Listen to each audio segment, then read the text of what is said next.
Buenas tardes, bienvenidas, bienvenidos al XIX Seminario Internacional del Boletín Informativo Techint en forma presencial y con streaming en vivo.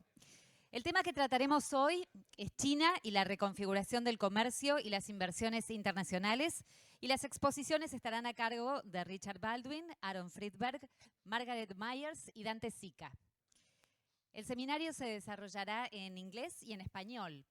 Para aquellos que nos acompañan en forma remota, podrán optar por seguirlo en idioma original o traducido al español. Abajo del reproductor encontrarán un formulario para enviar las preguntas a los expositores. En la primera parte del seminario contaremos con las presentaciones de Richard Baldwin y Aaron Friedberg. Luego haremos un break de media hora y en la segunda parte tendremos las exposiciones de Margaret Myers y Dante Sica. Finalmente pasaremos a una sesión de preguntas y respuestas con la moderación de Gerardo de la Paolera. Los asistentes por streaming podrán enviar sus preguntas a través del formulario que van a encontrar en la página. A continuación, el ingeniero Guillermo Hang, director del Boletín Informativo Techint, realizará la apertura del seminario. Muchas gracias. Buenas tardes, amigos presentes y virtuales a este 19 seminario del Boletín Techint. Volvemos hoy a ocuparnos de China. En el seminario de 2010 discutimos los desafíos productivos que debía enfrentar América Latina en un mundo caracterizado por la creciente importancia de China frente a la crisis internacional. Nuestra preocupación entonces era definir cuál debía ser la estrategia de la región frente a un patrón de intercambio caracterizado por exportaciones concentradas en pocas commodities y en importaciones de bienes manufacturados, es decir, una repetición de la relación centro-periferia de los fines del siglo XIX y parte del siglo XX. Luego, en el seminario de 2015, evaluamos los efectos del cambio de modelo de crecimiento chino, es decir, su paso de un modelo basado en las exportaciones a uno que promovía el consumo doméstico en desmedro de la inversión. Se buscaba una nueva normalidad, una era de crecimiento más lento, pero de mayor calidad. Para la región el resultado no fue el esperado. Finalmente se verificó una caída de las compras de minerales y energía, menores precios de las commodities y poco incremento de exportaciones manufactureras de la región hacia China. Todo ello mientras China se convertía en una fuente importante de inversión extranjera directa en África y América Latina. Hoy los temores sobre el comportamiento chino y su vocación hegemónica, sustentadas en gran parte en la violación de las reglas del sistema económico internacional, se han confirmado. Se frustraron las expectativas positivas que su incorporación a la OMC, el aumento de su participación en el comercio, el acceso a tecnologías sofisticadas o reducción de la pobreza, etc., habían suscitado pensando que conllevarían a la liberalización de su sistema político y a la adopción de medidas económicas de libre mercado. Según los datos del Banco Mundial, en dólares corrientes entre 1990 y 2023, la participación de China en el Producto Bruto Interno Mundial pasó del 4 al 17%, mientras que la de Estados Unidos se redujo del 40 al 26%.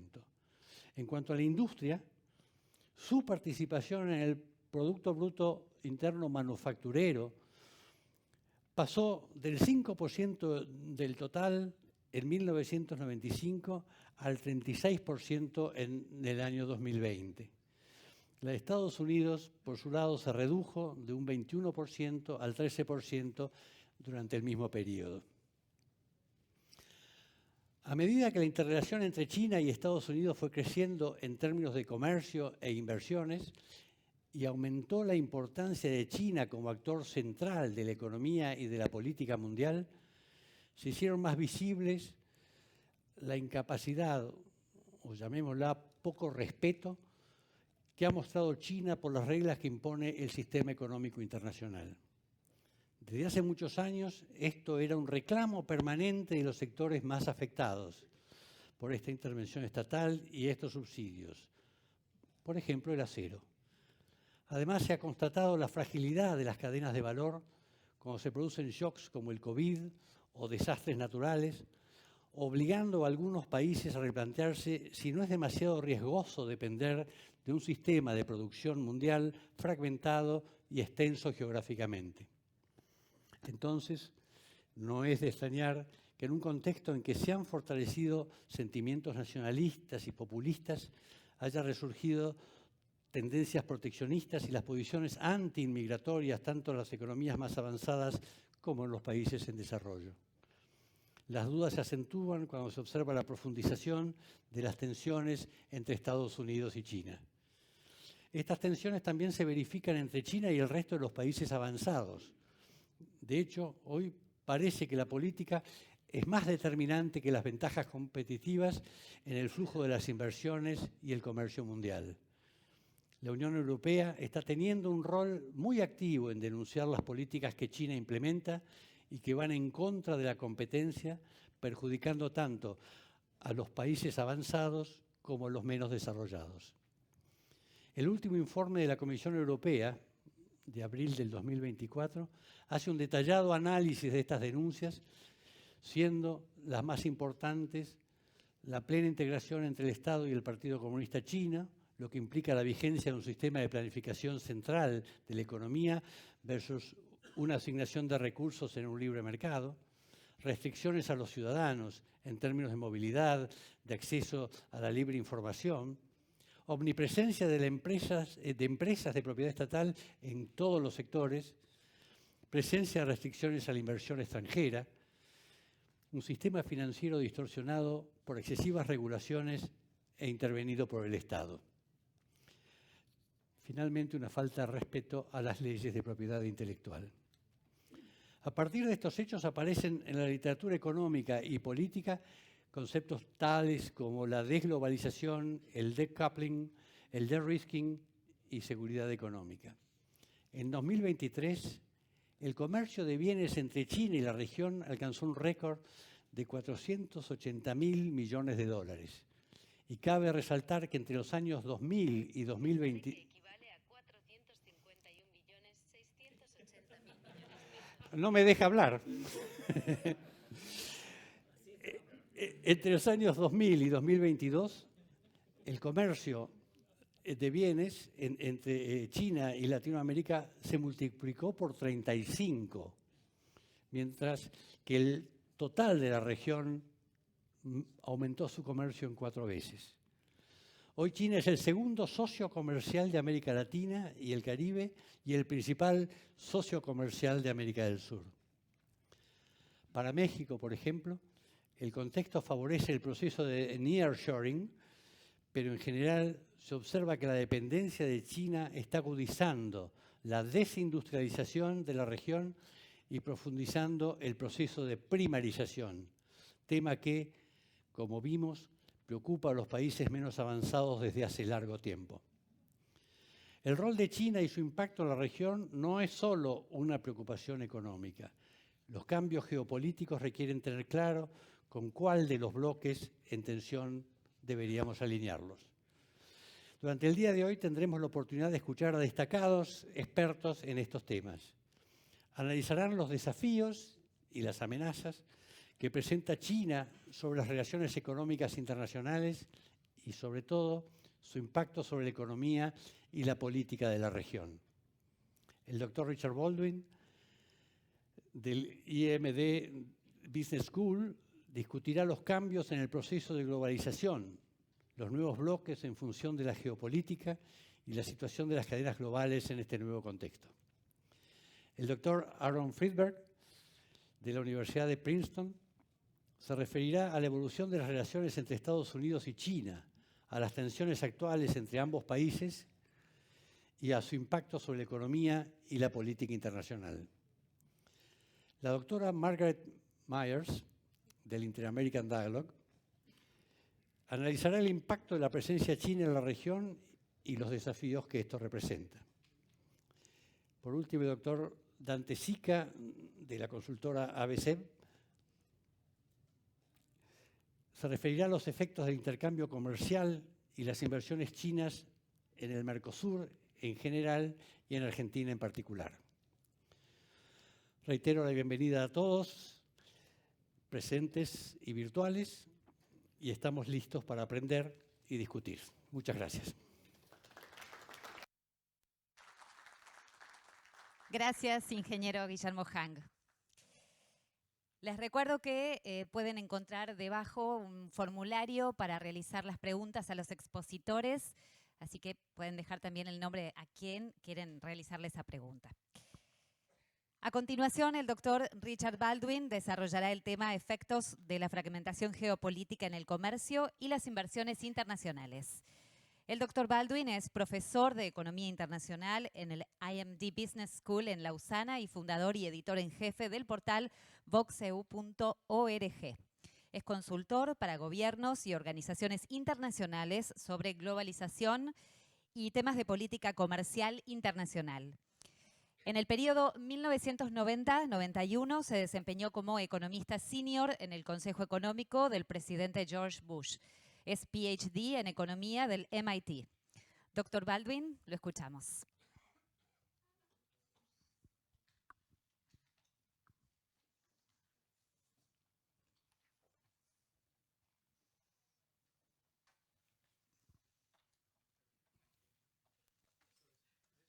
Working now? Oh yeah, there we go.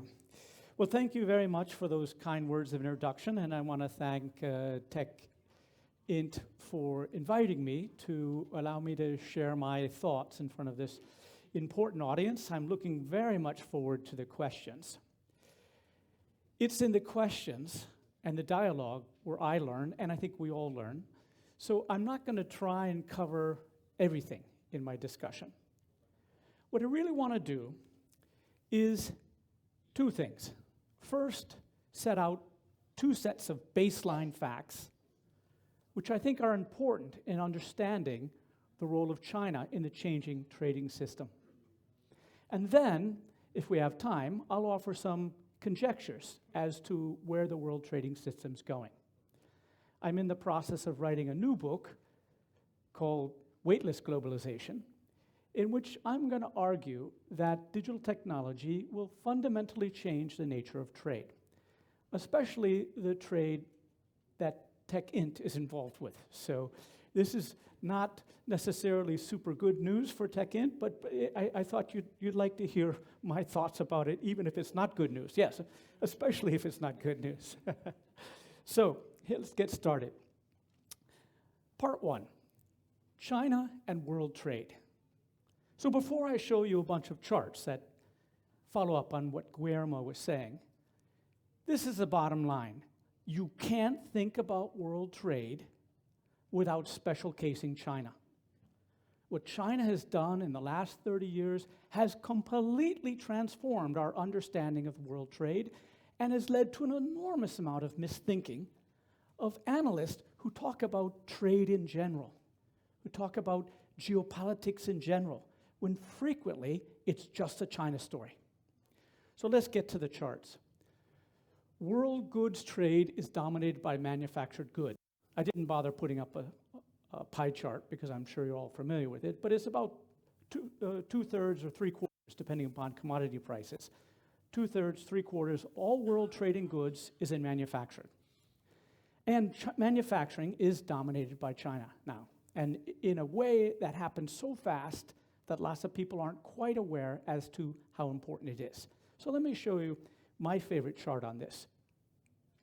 These are world shares of gross manufacturing production.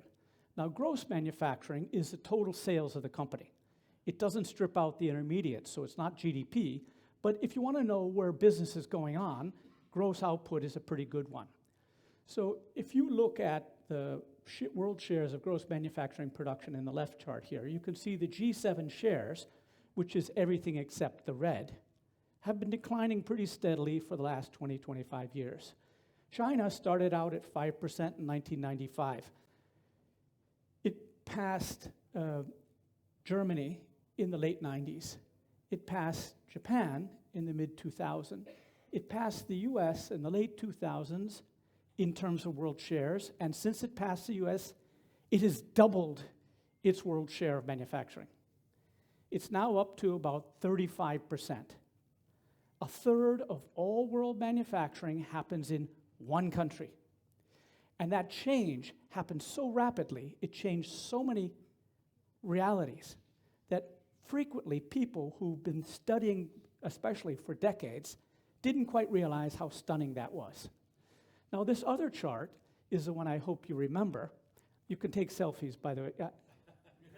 If you want, but the charts are ready too.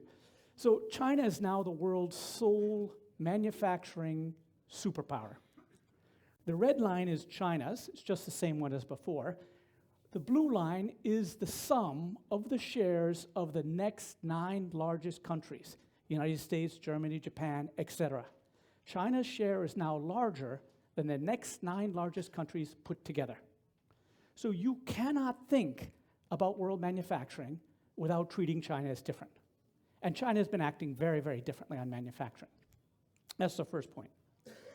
Now, China paradox. China is closing as it dominates. That's the paradox.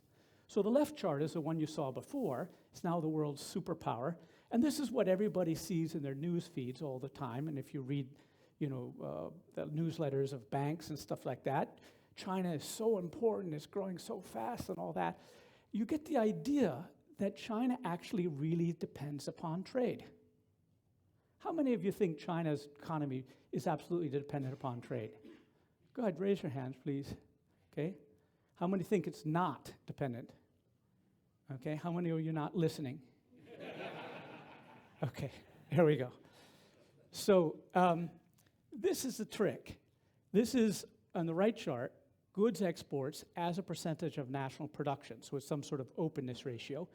And what you can see is China starts pretty low. It peaks in 2005. Let me repeat that. 20 years ago, China's reliance on exports peaked. 20 years ago. And has been declining since. So China is closing. It's a strange reality, but it's true. But you see, the blue line is the US, and the gray line is Japan.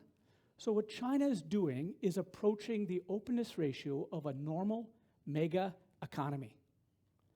Mega economies like Germany, US, Japan are their own best customers and their own best suppliers. So they sell mostly to each other, especially in manufacturing. So trade is important. There's a lot of trade, and particular things it's super important, but large economies are fundamentally closed. Germany, which is the orange line, is going up, but that's because it's Germany with the whole world, whereas if I took Germany with everything outside the European Union, it would look like Japan's. So Europe, as a mega economy, is equally closed as Japan. So China is converging to a normal mega economy. But the point is that it is closing even as it dominates world trade. So let me show you another chart that I think is a key point, that when you start thinking about geopolitics and how dependent China is, how important it is for China to stay with its access to world markets, it's important to remember that China is actually closing, becoming less dependent than it has for a long time. So here we go. This is the China paradox resolved. This is focusing only on manufacturing. So the green line is the line you've seen a couple times. It was red in the other charts. This is production shares of China's production as a share of world production. It's up to 35% now. Its share of exports has also been growing fabulously. For most countries, it went from about 3% to 21%. That would be an amazing thing. But it's much slower than the production. And as a consequence, the exports to GDP has been falling. So that's the blue line. From 95, it peaked in 2005. 20 years ago, it peaked. So this is not a new trend and has been declining since. It's a little bit above what it was, but not that much farther above than it was in 1995. So very much like the US is not as dependent on trade as many countries because it's such a large economy. And China has converged to that situation. So keep that in mind when Trump says, oh, I'm going to put on a 10% tariff, and then they'll just lay back and throw their legs and arms in the air. Okay, so China dominates production more than exports. This is just, if you want to see, that one you've seen before, but this one, if you want to see total exports and total production, not just manufacturing, this is the same thing. China's growth in output has been so spectacular, but most of us don't see that. We see the orange line, which is exports, which has also been spectacular. So this is the China paradox. It's dominating trade while it's closing. Okay, so China's reliance on advanced economies market. This speaks directly, one of the facts that speaks directly to its vulnerability to geopolitical leverage. So the black is China's reliance, exports to partners as a total of Chinese production. This is all goods and services, not just manufacturing. And you can see it started at 7 in 1995, peaked in the mid-2000s, and declined. And it is back to where it was in 1995. So China is now no more reliant on exports than it was when it was not China, or it was the old China, not the new China. Its reliance on advanced economies has declined even more. So the blue line is China's share of production that goes to NAFTA, EU, and Japan. And it rose, peaked in the early 2000s, and then has declined and is now lower than it was in 1995. So what if you think of this exposure as leverage? The advanced economies have less leverage over China now than they did in 1995. So this idea that they're so open to exports, they're so vulnerable to the rest of the world, you have to rethink that. For the rest of the world, it went up a little bit, came down, and in Asia and India, ASEAN and India, it's still rising, but still quite small. So ultimately, as Xi calls it, the dual circulation, depending upon domestic sales and depending upon foreign sales, it's the internal one that's really driving China. China is not an export-led growth economy. It's an investment-led growth economy. And that investment is led by various kind of government things, but also internal demand. I mean, they're having a spot of problem now with housing and stuff. Maybe you can relate to that. A country used to do really well and now having a spot of problems. I don't know. In Argentina, am I in Argentina? Let me just check with you. Okay, here we go. Okay, so let's look at the rest of China in a bigger picture. The green is Chinese export trade balance in manufacturing. So of course, everybody knows this. It has an amazing comparative advantage in manufacturing, and its export trade balance in manufacturing is growing. But it imports everything else. It imports agriculture, mining, and services. So it is not like only open country. It's exporting and it's importing. And the black line, which is its total trade balance, is not as out of whack as it was before. So the whole idea of exposure has changed. Okay, let me just go back. So this one, this is going back to manufacturing. This distinguishes between final goods and intermediate goods. And when we come to talk about supply chains, this basic fact will be important.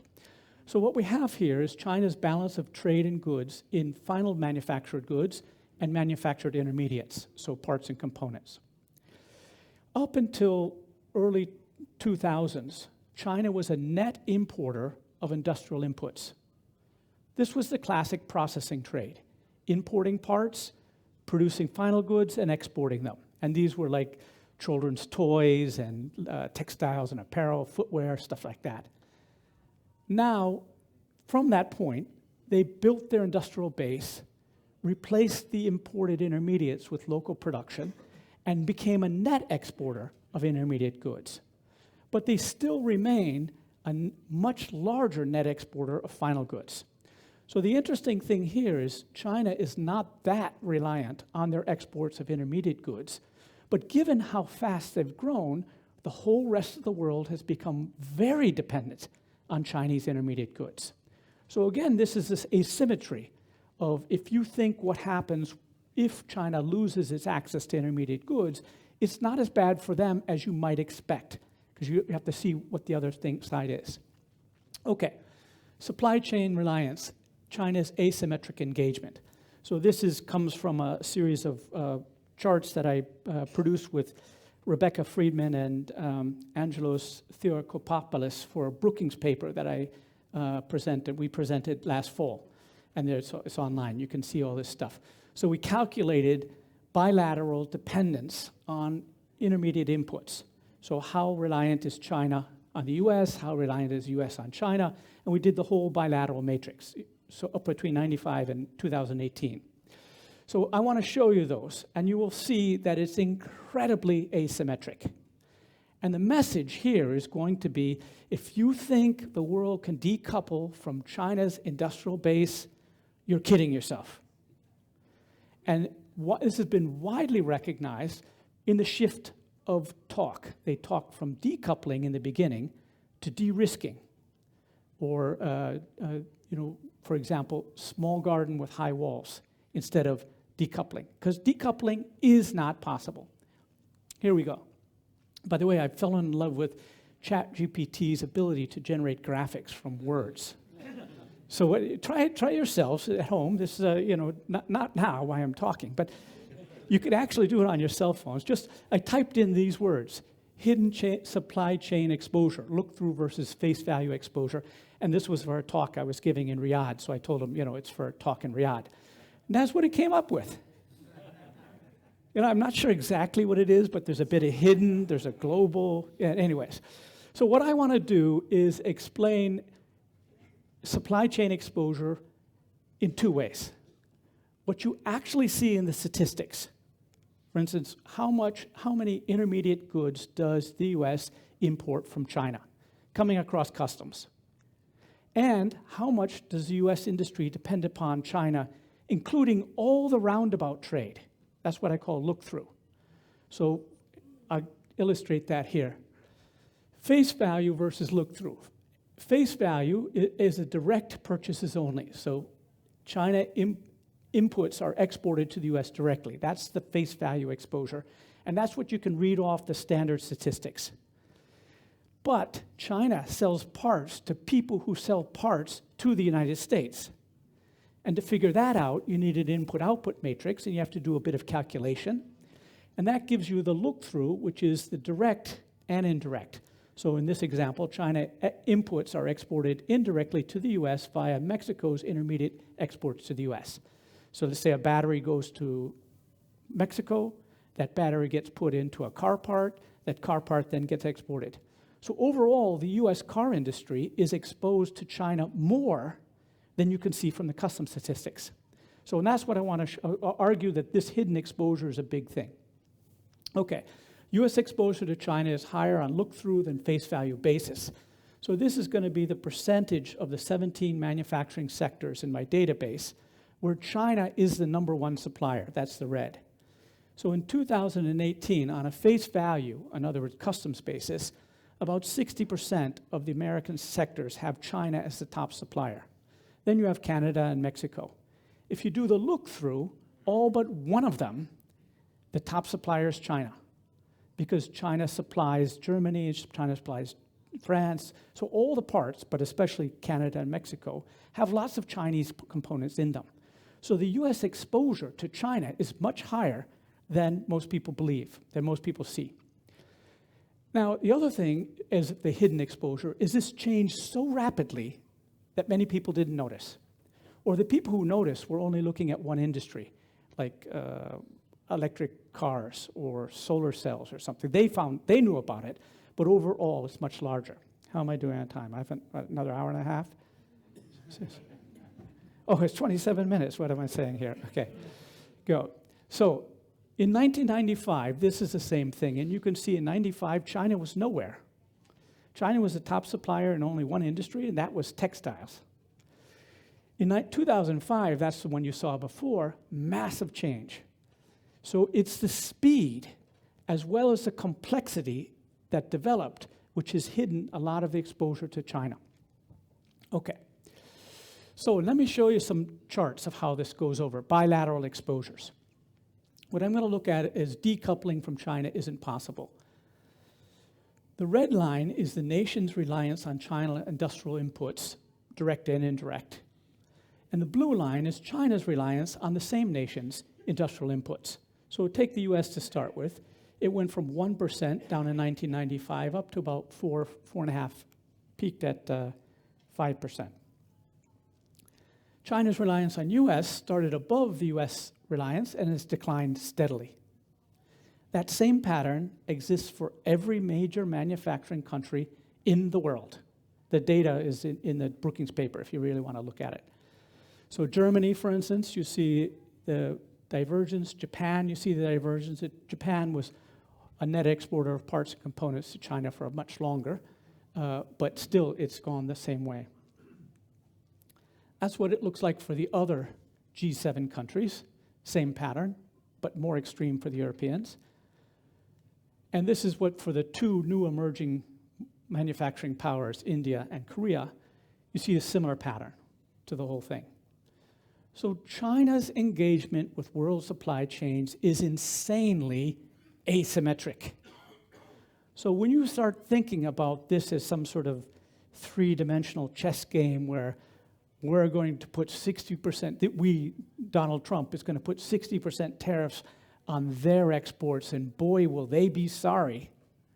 This is like, if you live in a glass house, you probably shouldn't be throwing rocks. And just think, China so far has been incredibly grown up about the whole thing. Every time the US, Trump put on tariffs, they retaliated. Some of the stuff Biden's been doing is trickier, and they haven't retaliated, especially with tariffs. But what happens if they get really pissed off about US semiconductor policy and cut off the supply for ibuprofen? 80% of the precursor for ibuprofen is made in China. And what if they say, okay, none of that for the United States? We'll send them, they can use fentanyl instead, you know. No, that was a bad joke. Sorry. But in any case, China, this big number, like 5%, in particular industries is much higher. So the exposure of the West to Chinese industrial inputs is radically higher than the reverse. But so far, China has been the grown-up in the room and not retaliating. Now, what I hope is that at some point, this tit for tat will realize that there's no winners and will come to a modus vivendi. You know, surprisingly, I have a thought here. This is just pure speculation. I'd like to hear what you have to think about it. And I'm going to ask you to raise your hands on this time. So this time I'll prepare you, okay? So you got to listen. And I'll speak slowly so the translation will come through. Who do you think is most likely to lead to a truly disastrous trade war with China? Biden or Trump? Or say Harris or Trump? Who thinks Trump would be more dangerous to world trading system? Okay? Who thinks Harris will be more dangerous? Okay? I'm going to argue it's Harris. So here's how it worked with Trump. Trump's a deal maker. He does not care. He has no principles. He has grudges, urges, and an overwhelming desire to look good, as far as I can see. I've never met the guy, but obviously. But what Trump did was break the code of silence with China. For decades, industry all over the world knew that China was not playing cricket, not playing with a level playing field, but they didn't want to rock the boat because they were afraid of retaliation to their sales in China. And Trump said, no, I'm putting tariffs on. So he put tariffs on, China retaliated. He put tariffs on, China retaliated. He put tariffs on everybody else, allies, and he put national security tariffs on Canada, for Christ's sakes. You know, this guy, he didn't have, the only guy who knew anything about trade in his administration, Peter Navarro, is now in jail. But never mind, we won't go that story. But Biden, on the other hand, has a lot of people who actually know about trade and industry and are very clever. And Trump just wanted China to buy more. So in December 2018, they signed Phase 1 trade agreement, which Trump then called the greatest trade agreement that the world had ever seen. And that led to a ceasefire in the rising of the tariffs, and China promised to buy billions more. It was a path. Do you know how much more they bought? 0. There's a very nice paper by Chad Bowen and Peterson Institute, which shows that it grew exactly as it was expected. And you know what Trump did? It was still the best trade agreement in the world. He did nothing. No retaliation. Not even talked about it. And you know what Biden has done, even though the deal goes on? Nothing. That's how US-China will get solved. Just like US-Japan got solved with managed trade. Somebody will say, okay, they have a very different form of capitalism. We're not going to change that. We're not going to change our form of capitalism. But they just got to buy more. One way or another, they have to buy more, and then we'll be done with it. Maybe limit the industrial subsidies, buy more, and we'll be done. And then we can all get on with life without this kind of unanticipated disruption. So I think actually Trump will sooner go to the deal, because the Biden administration and Harris the same, is they've viewed this conflict in military terms. So they've chosen advanced AI, quantum computing, and advanced semiconductors to make sure that China cannot go into those. That's a very aggressive thing to do, and they've used all sorts of extraterritorial rules to prevent that. That's a pretty aggressive thing to do. Trump was nowhere near that. Trump just wanted to put tariffs on them and wanted them to buy more goods. So that, I want to leave you with that thought that it's not as simple as you might think. Okay, part two. Oh my goodness, part two. Geopolitics, why now and why it's here to stay. So just in case you were of the opinion that this might be a flash in the pan or a passing thing. I was in the White House when the US was fighting with Japan with structural impediments initiative, the semiconductor agreement, voluntary export, all that stuff was going on at the time. And a few years later, poof, completely gone. And it mostly had to do with the revaluation of the yen. And it all went away. And then, of course, the Japanese economy stopped being the tiger that it was, and that everybody felt calm. So that's not going to happen with China. This is a different thing. This is a struggle of a declining hegemon and a rising power, and that is the fundamental of it. And it's popular in both countries on all sides of the aisle, and will probably for a long time. So I'm going to give you some facts which back up these assertions. So first of all, that's another ChatGPT one. You like that? Declining US, roaring China. Okay. So this is an oversimplification of what's going on. China's relative rise to the US. That's my oversimplification. But I think it gets you about 90% of the way. So here's China's economy booms, US stagnates. What we have on the axis here, and changes in world income shares, GDP, from 1990 to 2002. 1990 is zeroed out, so everybody's at whatever they are at 1990, and we're going to look at the change. You will not be surprised by the red, and Guillermo mentioned it as well. China is now up to plus 15 percentage points higher of world output than they were when they started, and under only 3 leaders. Very consistent, every single one of them pursuing an industrialization policy with patience, and it's done in a very different way than we do industrial policy, but it was done very systematically. The parade on the bottom was a little bit less coherent in the whole thing, and in fact, the US's share first went up, and then it went down a little bit, and it hasn't changed as much as you might imagine. So it's not actually the US that's lost out so much as China gained. China took its share from the rest of the G7. The rest of the G7 share is now down 22 percentage points, which also made room for some of the emerging markets to take bigger shares.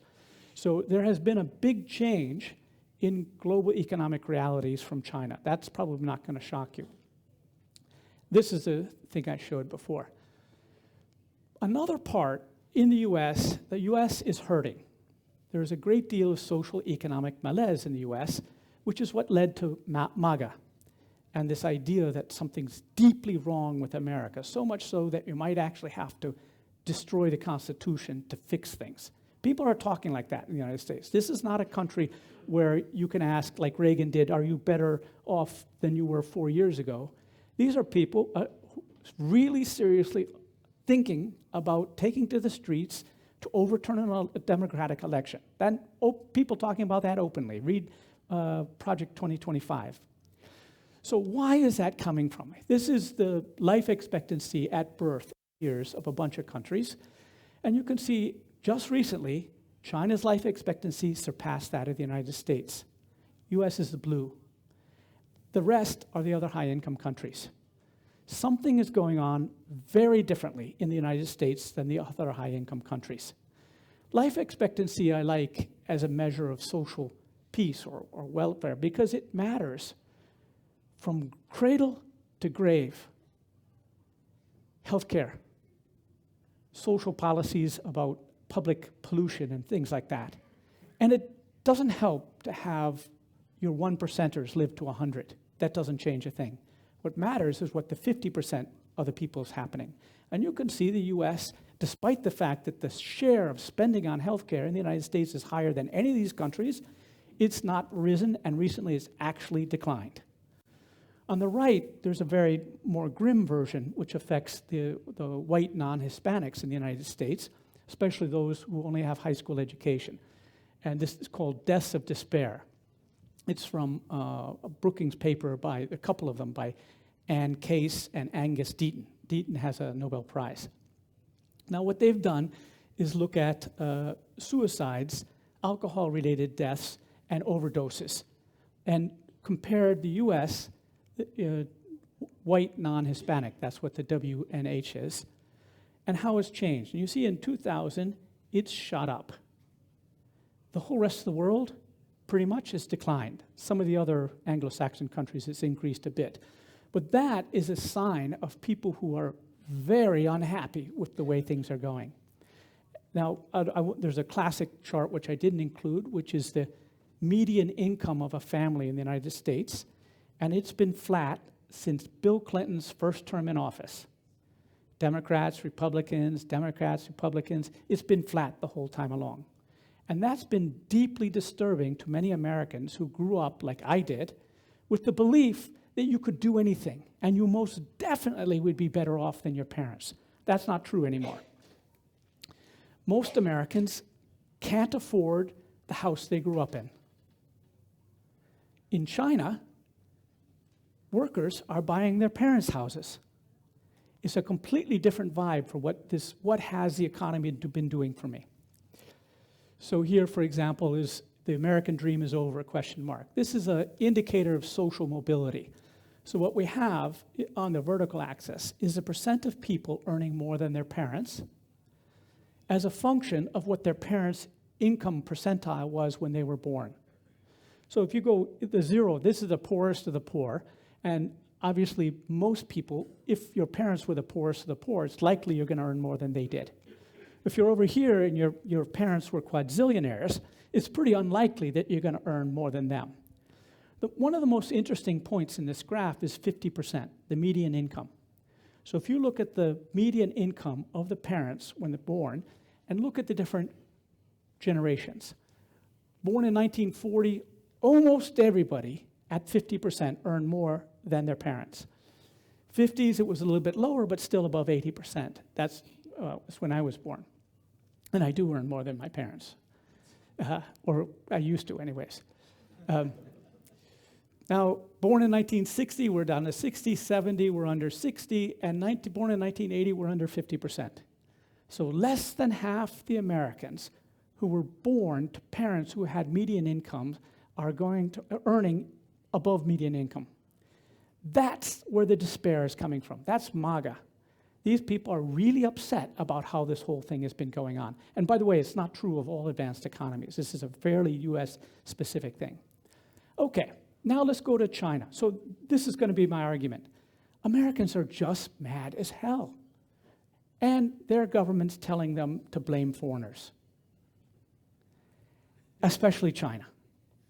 And they're going, yeah. So if you think Harris is going to reverse any of that anti-China stuff, forget it. There's no way that they're going to be reasonable unless they can get some very obvious deal, tit for tat. Now let's look at the Chinese side. Why are the Chinese so excited about this? So I read an interesting book this summer, China's Worldview, and I heavily recommend that all of you read it. It's written by David Daiku Li, who's an insider in the Chinese Communist Party, but a professor.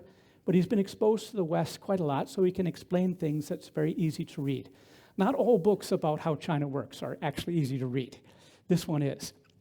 And his chapter 2 starts out, history is the key to understanding today's China. So I want to give you a little history lesson as to why China takes this stuff all so seriously. They're going to show you some facts and figures and stuff, all of which you'll forget, but hopefully these pictures you will remember. That is in 1840, at the end of the Opium War, when England forced China to accept payment for goods in opium that they raised in India. Not a very friendly thing to do. Probably would not be WTO compliant. But China still feels that humiliation. And between 1840 and 1940, that's what they call the century of humiliation. And the Communist Party thought about coming back. Okay. But notice the people around the table, those English guys. No gray hair, bright young, sprightly things. On the Chinese side, ancient mandarins. Guys probably deeped in a different way of thinking, let's say it that way. This is a more recent discussion between the US and China. You notice something about the white-haired guys? Those are the Americans. The bright-eyed young things on the left there, those are the Chinese. So I think what we're seeing here is when Chinese look at that bottom picture, they go, yeah. When they look at the top picture, they go like, we've got to do something about this. And they remember. Okay, so don't forget the great reversal. India and China had half the world's GDP up until about 1820. And then it plummeted down when the G7 rose. And now it's converging back. But China and India remember the time when they were the largest economies, and pretty soon they will again be the largest economies. But for them, this is a return to normal. And when you think about why are they so upset, why do the Indians get so upset at the WTO? It's because they think the last 50 years, 70 years has been deeply unfair. They did not write the rules, they've been exposed to them, and now finally they're coming back. So you have to keep that in mind to understand. So here's the thing. China is now stepping out. China did most of that rising red line crouching behind a rock. In fact, they actually use a crouching dragon analogy. From 2013, they started with the Road and Belt Initiative, which was a pretty friendly infrastructure thing with some geopolitical tension related to it, but it was hardly the U.S. invading Guatemala or Lebanon or Iraq or, 2013, 2015, the artificial islands were constructed and militarized on this 9-dot line, essentially setting up their own Monroe Doctrine. 2015, Made in China 2025 was a policy to systematically replace the imports of advanced industrial goods with China's. And now it's working. China is going to be one of the largest car exporters in the world. Pretty soon they'll be exporting large body jet aircraft. 18, Xi was made president for life. In 2020, this is the first time they really start trying to impose their policy on another country. Now, we can talk about whether Hong Kong's another country or not, but it definitely had a different policy that up until 2020, they let it ride. Now they're changing the judiciary, they're changing the police enforcement, they're changing the laws. So China is imposing its way on countries. So that's the first time they've actually started doing this. So here we are, key takeaways. Why now? The panda changed into a dragon. But the US, oh, by the way, did I show you this, the panda turning into the dragon? I thought that one was rather good, too. Anyways. So Americans are mad and support their government blaming foreigners, especially Chinese. Chinese are proud and support their government standing up to the foreigners, especially U.S. This will last, and it will spread. As U.S. domination of the world economy goes down and is not replaced, we'll have more chaos in regional powers. So I think we will have, was that my warning? Okay. This will last and spread, and I think we'll have conflict with, Iran, Turkey, Nigeria, Indonesia. There will be middle powers who start to assert themselves in ways that may disrupt trade, not just the US and China. Okay. Now 7 minutes to talk about the future. Not a lot of time to talk about the future, right? But great thing about the future is we just making it up. So you can make it up quickly, or you can make it up slowly. In my book, I'm going to give you 300 pages of it if it ever gets finished, but now I'm going to give you 7 minutes of it. So world trade is changing. Goods trade peaked, services trade didn't. I think world trading system is in a pivot from goods to services. What I like to call weightless globalization. And I think that will change development paths. It will change realities, geopolitical realities, geoeconomic realities, as trade and services unleashes the talent in high-income, low-wage countries like Argentina, like Brazil, like Pakistan. India's already started. But all through the world, especially any capital you take, Nairobi, Cape Town, Johannesburg, there are thousands or hundreds of thousands of people who are well-educated and could work in the offices in the rich countries, but can't get there. And this is going to be like telemigration. So that's the punchline. Now I'm going to tell you the joke. Okay, 3 facts and 3 charts. Goods exports and FDI peaked, services exports did not. That's a fact. Emerging economies' share of world service exports low, but growing faster. And export-led growth changed. Well, here we go. Since 2008, ICT-enabled services exports boomed. So service statistics are terrible, but the ones that exist distinguish between transportation and tourism, which are the traditional ones, and then everything else. And the everything else is sometimes, because it's called other commercial services, which is so crushingly boring, people make up names like modern services or ICT enabled or digitally enabled. But in any case, it's the stuff that goes over the wire primarily. Weightless trade. And you can see that ICT label didn't even notice the Great Recession and the great trade collapse that happened. Keeps going up. The black, this is the total volume of value of trade. This is not per GDP. The black goes, and since 2008, there's been a distinct plateauing of the rise of growth in manufacture, and the FDI trend is followed. And most of that FDI now is going to services, not manufacturing or mining. ICT table and normal service. Developed world share is low, but growing faster. So this is the pie in 2021 of modern service exports. The developed countries now have a distinct comparative advantage in this stuff, but China has 5%, India has 5%, and then it's spread around the rest of the world. But in the right chart, what I've done is put both export lines, so to focus on the trends, to 100 in 2016. And you can see since 2016, emerging economies' exports have grown much faster than developed. So in my mind, digitally enabled trade, remote work done internationally, is allowing emerging markets to reveal their comparative advantage in human capital.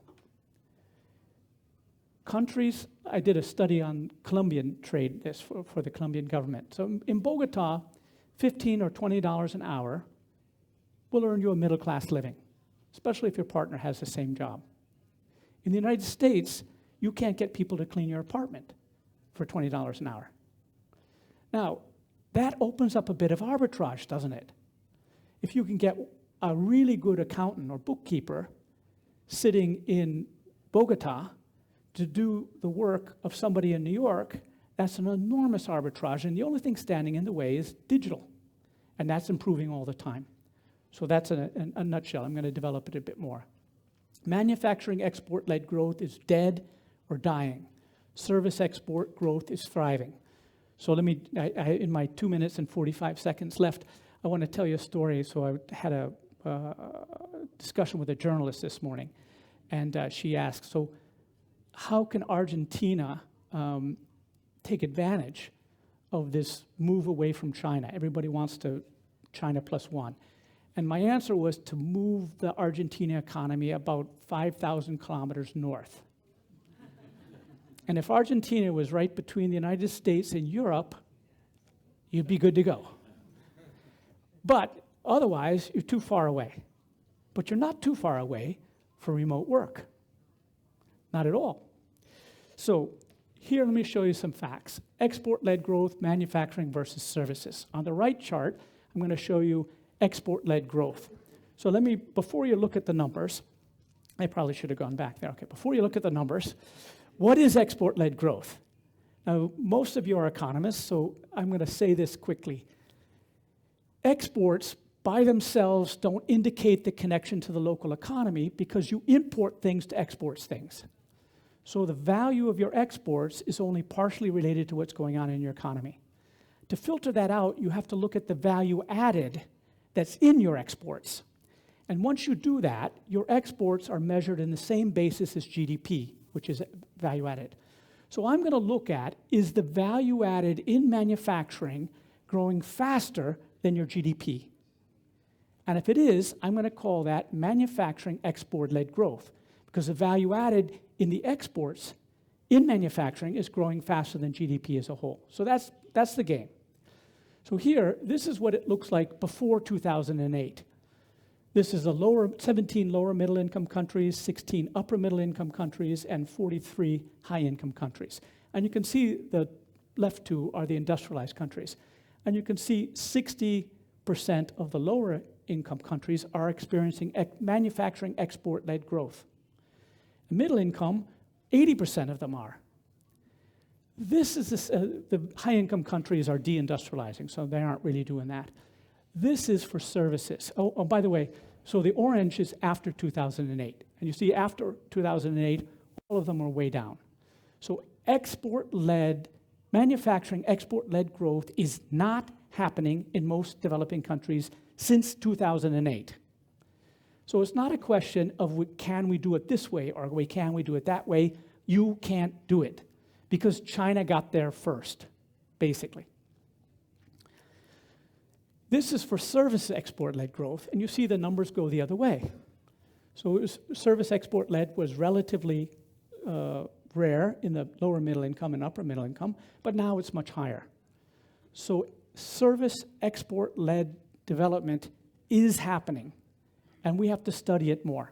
We have to understand how it's going, because almost all of our thinking is based on things like Rostov takeoff or Hirschleifer backward and forward linkages. We're thinking industrial things. Now we have to think cities, services, and training, not factories, equipment, and technology. Okay, why service exports in the, and I have another 44 minutes, look. So let me just finish this speculation really quickly. Stop. Okay, why service exports will dominate world trade. 4 facts and a conclusion. The barriers to service exports are much higher now, like 2 orders of magnitude higher. Barriers to intermediate services, this is just B2B, not to consumers, but B2B, are technologically linked, not policy linked.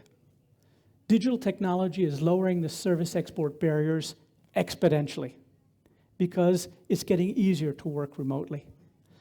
The demand is huge for intermediate services in rich countries, and the capacity is already huge in emerging markets because there are people in Buenos Aires who do this stuff for local companies.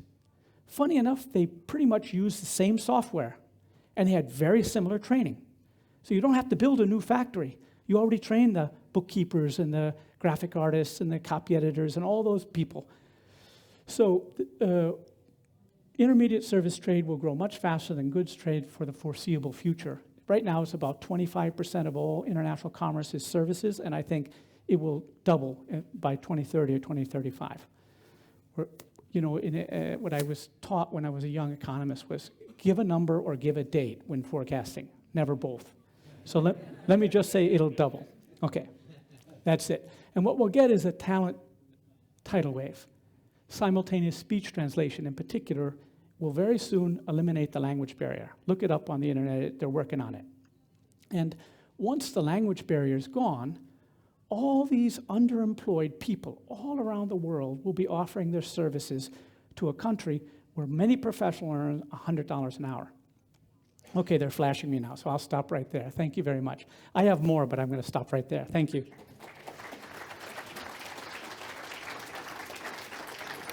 Muchas gracias, doctor Baldwin. Muchas gracias. Thank you very much.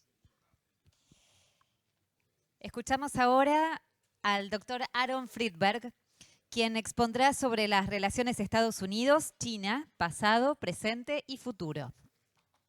El doctor Friedberg es profesor de Política y Asuntos Internacionales en la Universidad de Princeton y codirector de la Escuela de Asuntos Públicos e Internacionales, Centro de Estudios de Seguridad Internacional. Ha sido consultor de distintas agencias del gobierno norteamericano. Entre 2003 y 2005 se desempeñó como asistente adjunto para asuntos de seguridad nacional y director de planeamiento de políticas en la oficina del vicepresidente de los Estados Unidos. Obtuvo su PhD en la Universidad de Harvard. Dr. Friedberg, estamos atentos a su exposición. Thank you very much. I'm a political scientist, so I will use very few numbers. I will use a few slides, which I hope will appear. And if you'll forgive me, I'm going to sit and consult my notes. First of all, let me thank the organizers for inviting me. It's a great pleasure for me to be here in Argentina. It's an honor to appear before this group. As the title of my remarks suggests, I'm going to talk about the evolution of the relationship between the United States and China over the past 3 decades, the period since the end of the Cold War. And during this time, relations between the two have deteriorated markedly. I don't think there's any question about that. They've grown more intense, more competitive, more mistrustful, and in certain respects, more confrontational. Some observers have described relations between the United States and China today as similar to the Cold War that emerged after the end of the Second World War between the United States and the Soviet Union. I think there are certainly a number of significant differences between the two, but I believe that that characterization is essentially correct. I want to explain how this situation came about and to describe some of its most important current manifestations and to speculate about where it may be headed. And I'm going to proceed, if I could have the next slide, please. Oh, this is the, no? There we go. So I want to proceed in 4 steps. I want to start by saying a few words briefly about what I see as the root causes of the current antagonism between the United States and China. And here there is some overlap with what Professor Baldwin said, but there is one factor here which I regard as very important, which perhaps deserves more attention, and I'll highlight that. Second, I want to describe how the current rivalry emerged and why it's grown more intense over time. And here I want to talk in particular about what I regard as essentially the failure of a strategy of engagement that the United States and other advanced industrial democratic countries sought to pursue with respect to China after the end of the Cold War. This rivalry that's emerged and which in my view is intensifying has many different dimensions: military, diplomatic, ideological. I'm not going to talk primarily about those, although if there are questions, I'd be happy to discuss them. I want to venture out of my professional domain at some risk into the economic dimension. And I want to close with some thoughts about where that dimension of the rivalry in particular may be headed and what it may portend for the rest of the world. And to put my bottom line up front, I believe the US-China competition is going to intensify. I don't see any doubt about that in the years ahead, although I don't think it's inevitably going to result in actual armed conflict between the two countries. Moreover, I think that intensifying rivalry is going to have a substantial impact on the structure and functioning of the global economic system. that it may lead to an increasing degree of separation into distinct and opposing, although not entirely separated, blocks, let's call them Eastern and Western, with growing competition between the two for access to and influence in the rest of the world, especially the developing countries of the so-called Global South. And I want to begin with a couple of caveats and an apology or non-apology. The first, which is the non-apology, is I'm going to take an American perspective here, talking U.S.-China relations, viewing it primarily from the perspective of the United States. And when I say an American perspective, I mean my perspective. The second caveat about terminology, and this is always problematic.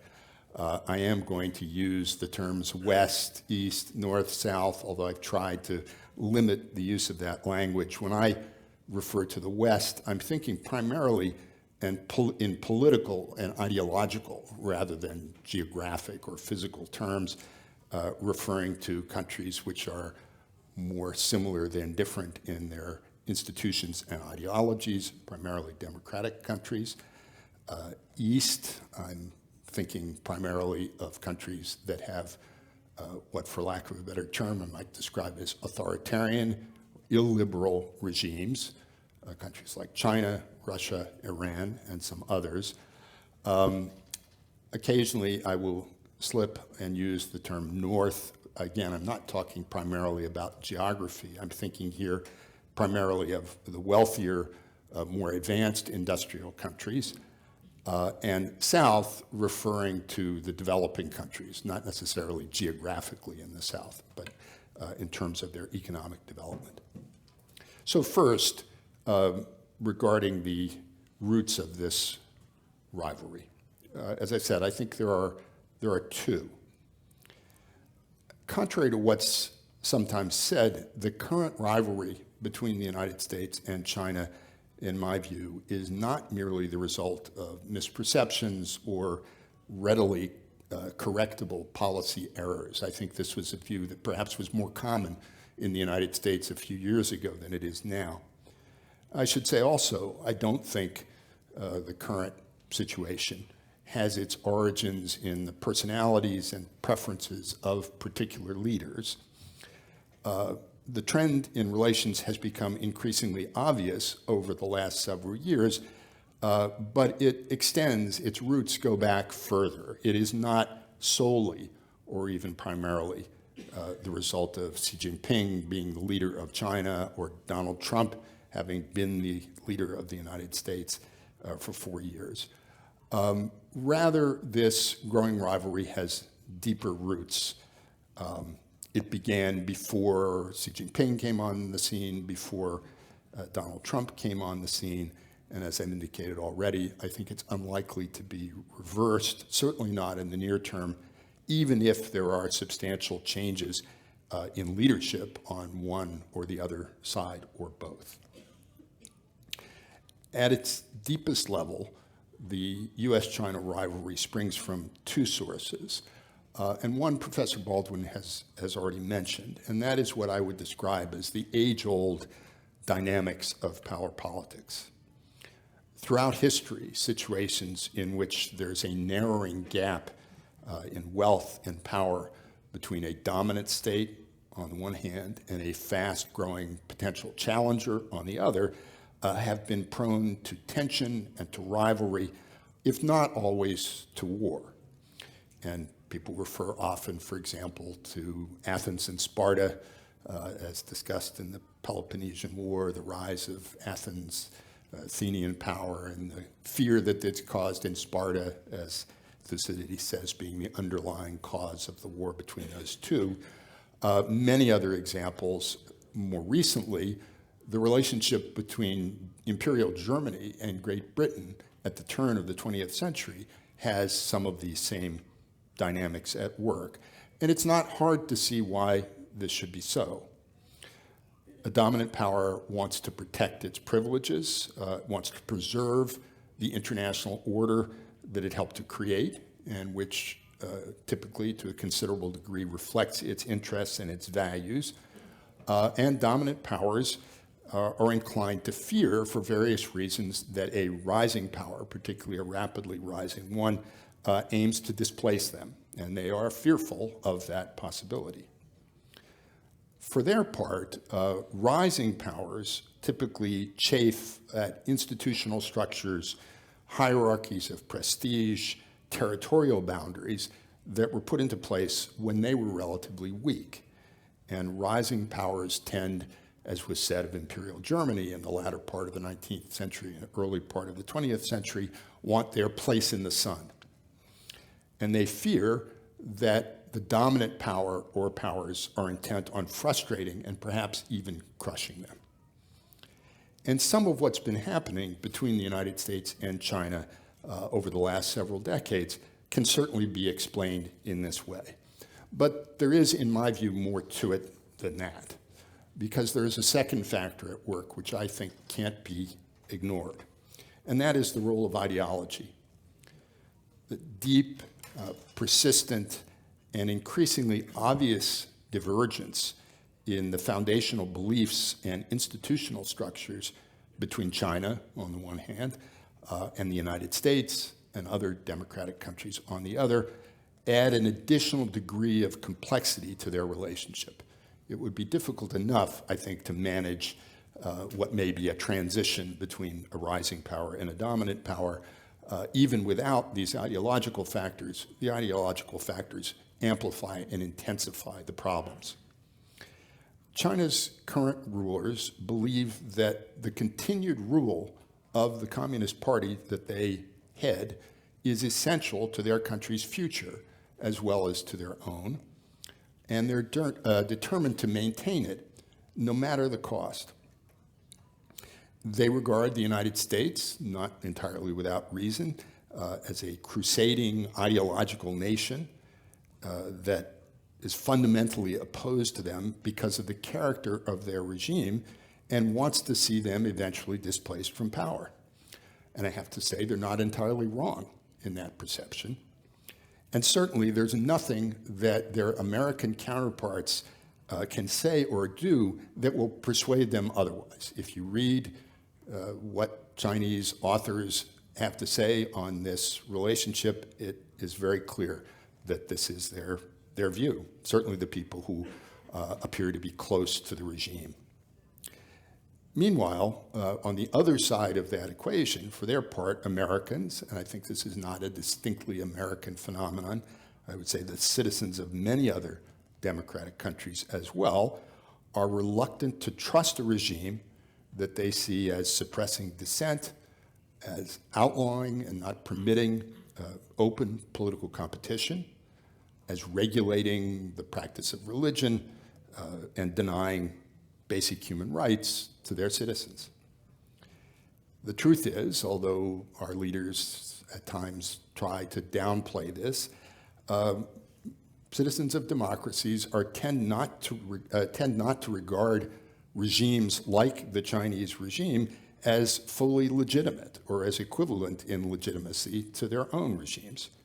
And they believe this because they don't believe that those regimes ultimately rest on the freely given consent of their people. And they're inclined to see such regimes, and this is true, I think, of perceptions of China, as a challenge and even as a threat to the liberal principles on which their own systems are based. And in my view, here too, they're not entirely wrong to have those concerns. Over the last 30 years, so let's say since the end of the Cold War, roughly, and Professor Baldwin's charts display this in many dramatic ways, the power gap between the United States and China, the difference in overall wealth, in technological capacity, military capabilities, all have clearly narrowed, and they've narrowed rapidly. At the same time, what I refer to as the ideology gap, or rather really the awareness of it on the part of people in the United States and other liberal democracies, and the perception of its significance have grown. China's leaders, on the other hand, have always been aware of this gap and concerned about it in ideology and institutions. So it's the confluence of these material and ideological factors together which help to explain the intensifying mutual mistrust and growing rivalry that we see today.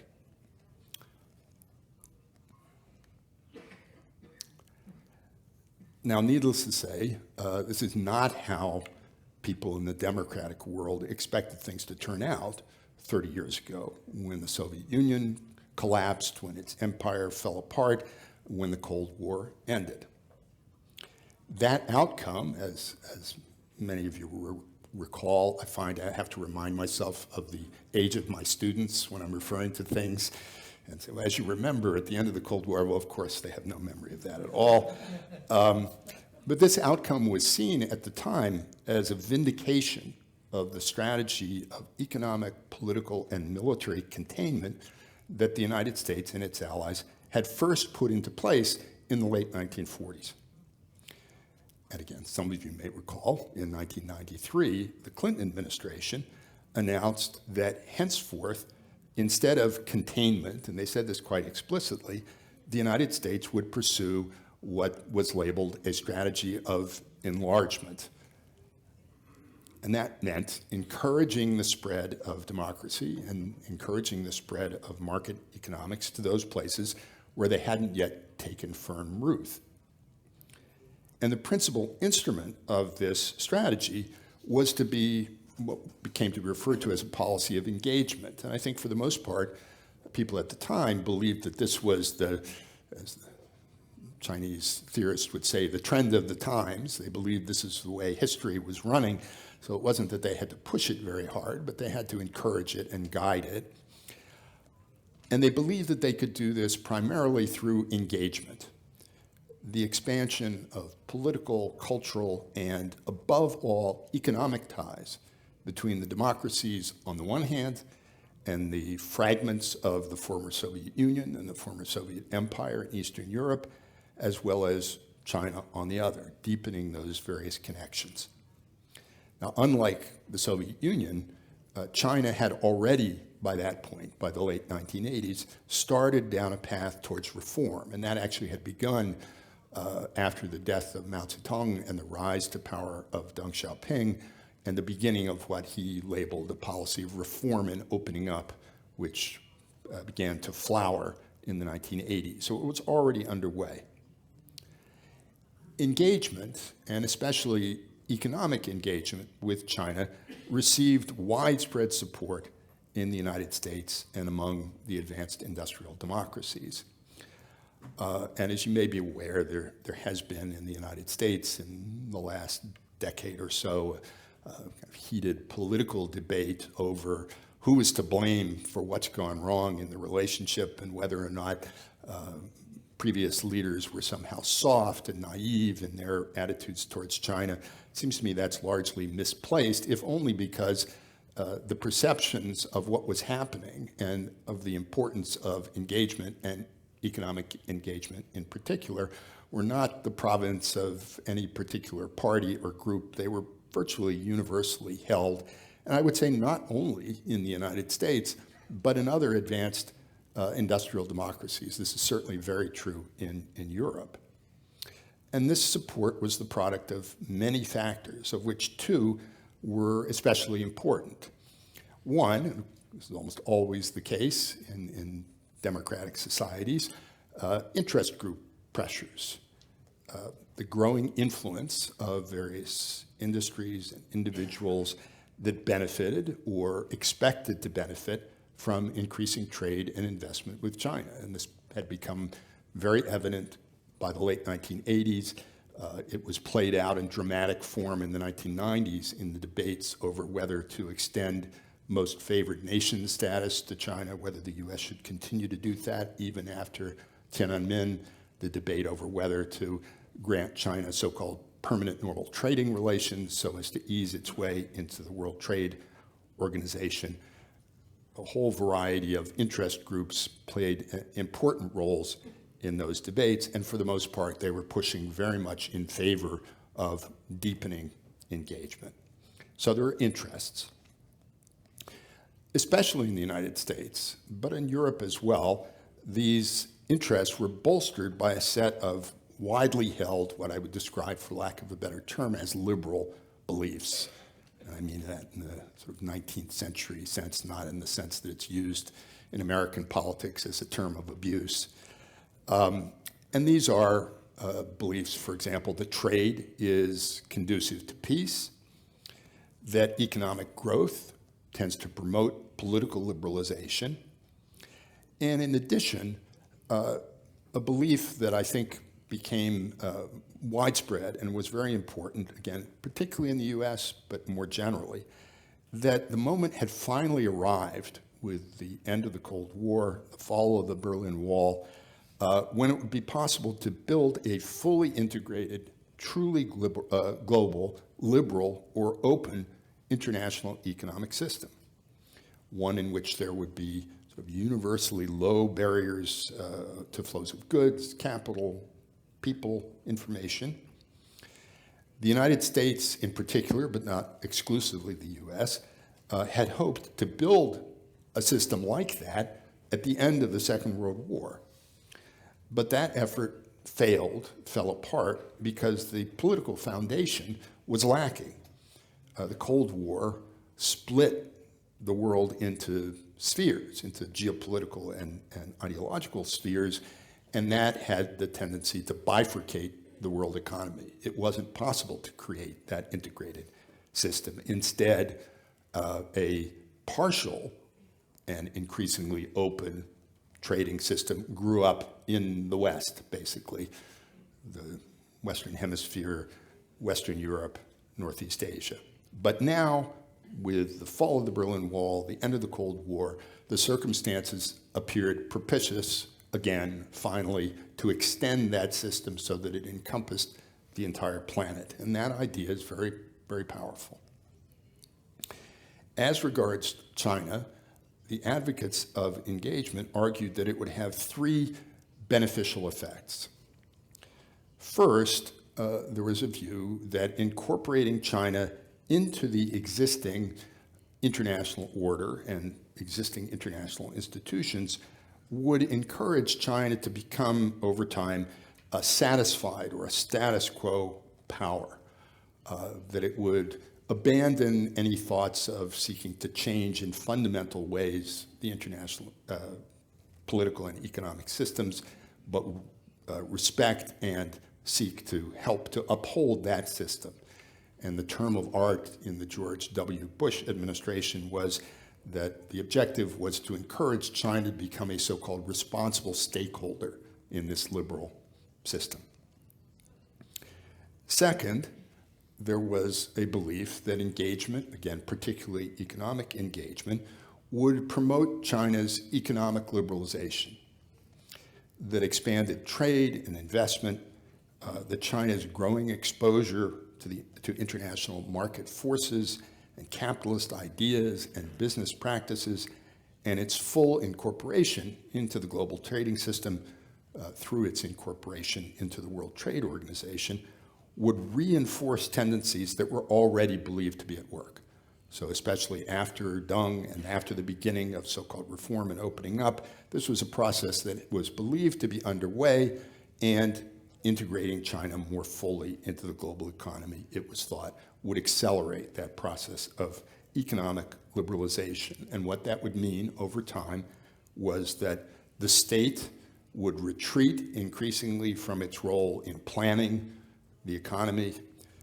It would retreat from its role in ownership of the so-called means of production, that over time there would be a growing role for private enterprise, a growing scope for market forces rather than state planners to determine the allocation of resources, and that eventually, and probably sooner rather than later, this would lead to the transformation of the Chinese economic system into one that more closely resembled those of other capitalist economies. And again, that was a process thought already to be underway. Third, and this is something which has become controversial again in American politics, was the idea that engagement would promote not only China's economic liberalization, but its eventual political liberalization, democratization as well. This has become controversial because some people say, well, we never told you that, we never promised you that, or if we said that, that isn't exactly what we meant.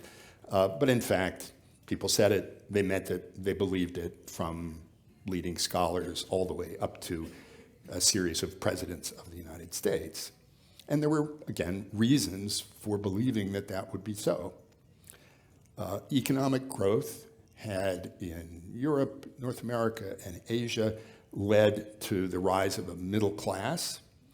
And the middle class had historically, in the 19th century and the 20th century as well, been the standard bearers of liberalizing political reforms in Europe, in Asia, the Western Hemisphere.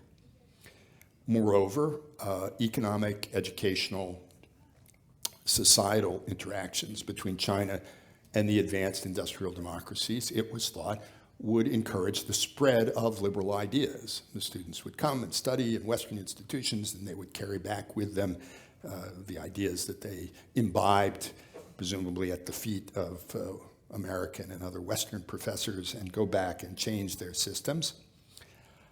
And these factors together would lead eventually to a transition away from one-party rule towards something more closely resembling open multi-party democracy. And if you go back and read speeches, certainly in the United States, of government officials, if you read the journals of political science of the period and consult the work of many, although not all, leading authorities on Chinese politics, you find similar kinds of arguments. It was understood from the start that engagement would help China to grow richer and stronger. That was not a surprise. That was the intended purpose, in part, of engagement. But it was generally believed, for reasons that I've just indicated, that even as it did so, China would cease to pose a serious strategic or military or ideological challenge, because in the process, it would have become more liberal and more democratic itself, and democracies have historically tended not to fight one another and have tended to be able to find ways of peacefully resolving their disputes. And when I look back and read some of the literature and some of the speeches of this period, the 1990s, I'm struck.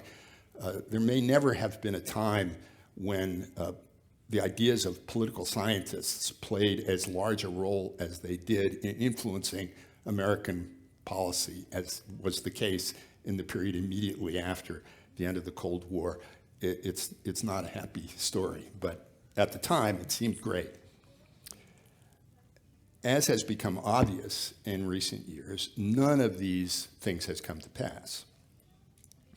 Instead of loosening up politically, the Chinese Communist Party regime has tightened its grip on the Chinese people. And some have argued, and I think there's some reason for saying this, that this is the case, that the regime is more repressive and more effective in its repression than at any time since the Cultural Revolution of the 1960s, and some argue than at any time since the founding of the People's Republic in 1949. Instead of abandoning what we're seeing in the United States and the West as statist, even mercantilist tools and market-distorting trade and industrial policies, particularly in recent years, Beijing has arguably redoubled its reliance on them. And finally, instead of becoming a responsible stakeholder and upholder of the existing system, a supporter of the status quo, China has in recent years become a frankly revisionist power. Its leaders have made clear that they don't accept, and indeed that they seek to change, important aspects of the prevailing international order. And that is something which has changed over the last decade or so. I don't know that the view of Chinese leaders has changed, but their willingness to express that view and to advocate fundamental changes in the way in which the international system is organized and the way in which it works has changed. They've become much more willing to say so. So the question then is, why did the strategy of engagement fail to achieve its stated objectives. The reason, in my view, is basically that over the course of the last 30 years, China's Communist Party rulers have devised and adapted a counter-strategy of their own for defeating what they saw as the US and broader Western strategy, thereby enabling them to advance towards their own objectives. And those objectives have been threefold. First and foremost, preserving the Chinese Communist Party's monopoly on domestic political power. This really is first, second, third, fourth priority of the Chinese leadership. I think everything that they do in every domain is seen through the lens of this task of maintaining the CCP's monopoly. From the start, China's leaders regarded engagement as a potential trap, as a stratagem for bringing about what they refer to as the peaceful evolution of their system, which, of course, from their point of view, would have resulted in their own removal from power. They've seen that as the goal of American and Western strategy. And they never had any intention of allowing this to happen. However else their thinking may have changed, from Deng Xiaoping to Xi Jinping, China's leaders have remained committed Leninists. They've been determined, above all, to maintain the unchallenged primacy of the Chinese Communist Party. And over the years, they've used varying mixtures of repression, inducements, ideological indoctrination to secure their exclusive grip on political power. And in particular, again, looking at this 30-year period, going back to remembering the Tiananmen Square massacre and thinking of where we are now, where nothing approaching that could ever happen because the regime would never allow large groups to gather in public places and protest its policies.